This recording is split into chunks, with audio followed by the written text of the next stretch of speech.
Hello everyone, welcome to Uncode Me. Today we will start input value using box and using HTML, CSS and with React.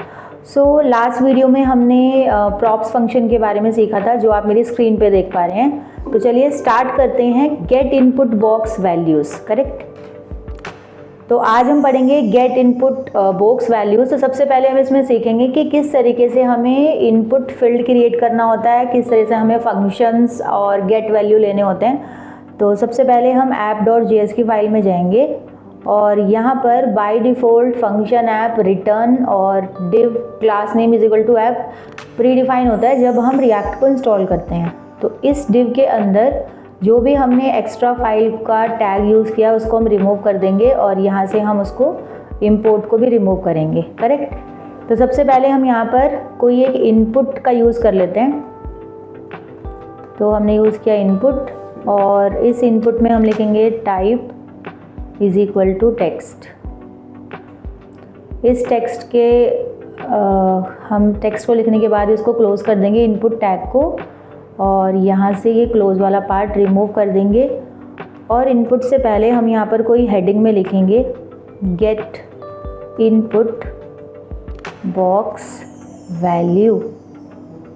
Okay, हम इसको सबसे पहले run करके देखेंगे कि हमारे पास जो इनपुट है वो किस तरीके से शो हो रहा है एंड हम उसमें कुछ एंटर कर भी पा रहे हैं या नहीं। तो हमने लिखा यहाँ पे npm स्टार्ट एंटर।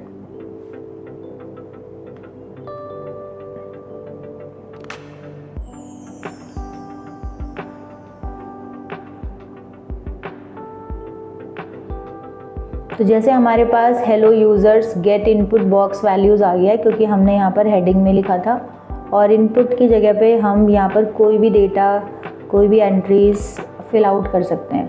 बट इसमें कुछ चेंजेस करने के लिए, अपडेटेड करने के लिए हम सबसे पहले यहाँ पर एक कोई फंक्शन बना लेते हैं फंक्शन ऐप के अंदर। तो फंक्शन के लिए हम यहाँ पर लिख देते हैं फंक्शन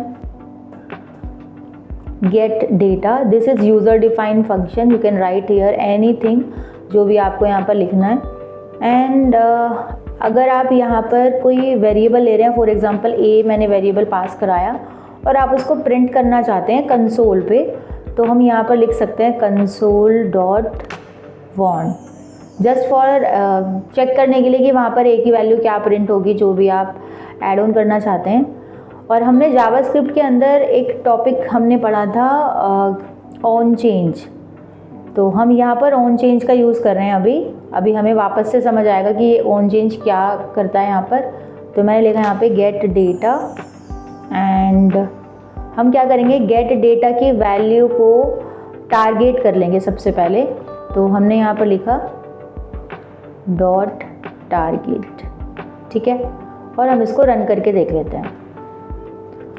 जब हमने इसको रन किया और हमने यहाँ पर राइट क्लिक किया एंड इंस्पेक्ट कंसोल और हम यहाँ पर कोई भी वैल्यू फिल आउट करते हैं, जैसे मैंने यहाँ पे डाला सोनल, करेक्ट। तो इनपुट के अंदर हमने कोई वैल्यू डाली और इस इनपुट के अंदर आप देख रहे हैं gate data at the rate.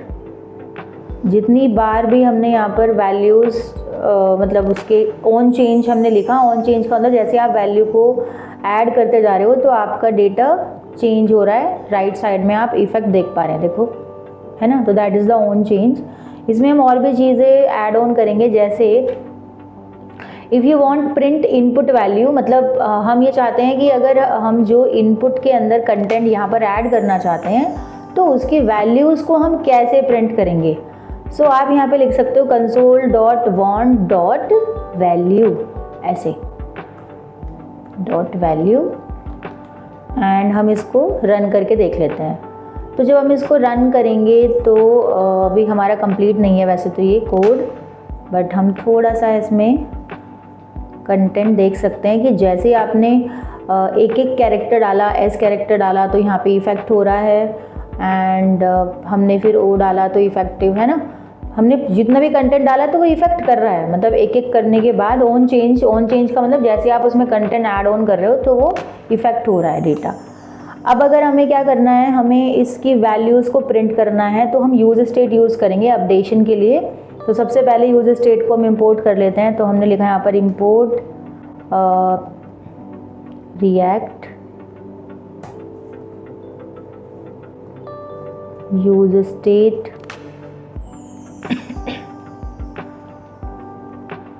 Curly bracket close, use state curly bracket close करने के बाद हम लिखेंगे from single inverted coma react semicolon. Correct. अब अगर हमें इसको फंक्शन के अंदर यानी कि ऐप के अंदर यूज़ करना है तो सबसे पहले हम यहाँ पर कोई वेरिएबल ले लेंगे कॉन्स्ट, एंड उस वेरिएबल के अंदर हम यहाँ पर जैसे हमने काउंट लिया है फिर सेट काउंट, तो this is user defined. You can write here for example data and something you can write, and यहाँ पर आप लिख सकते हैं सेट डेटा। तो ये सब यूज़र डिफाइन है, आप कुछ भी वेरिएबल का यूज़ कर सकते हैं।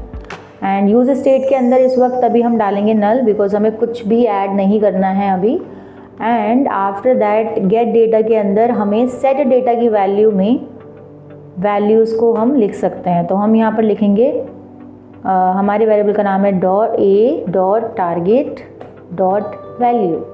करेक्ट। इसकी वैल्यू को हमें कहाँ प्रिंट करना है, हमें हेडिंग में प्रिंट करना है। तो आप लिख सकते हैं यहाँ पर h1, एंड h1 के अंदर आप कर्ली ब्रैकेट में लिखेंगे डेटा। हमने डेटा का d स्मॉल में लिया था तो हम स्मॉल ही यूज़ करेंगे, एंड हम उसको रन करके देख लेंगे।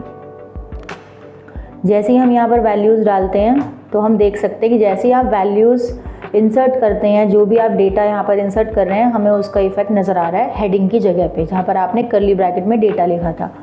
तो अगर हम यहाँ पर हेलो लिख रहे हैं तो भी वो इफेक्ट कर रहा है इस जगह पे हाउ आर यू। तो आप देख सकते हैं कि किस तरीके से हम इनपुट के डेटा को किसी हेडिंग की जगह पे ऑन चेंज पर प्रिंट करा सकते हैं। ठीक है।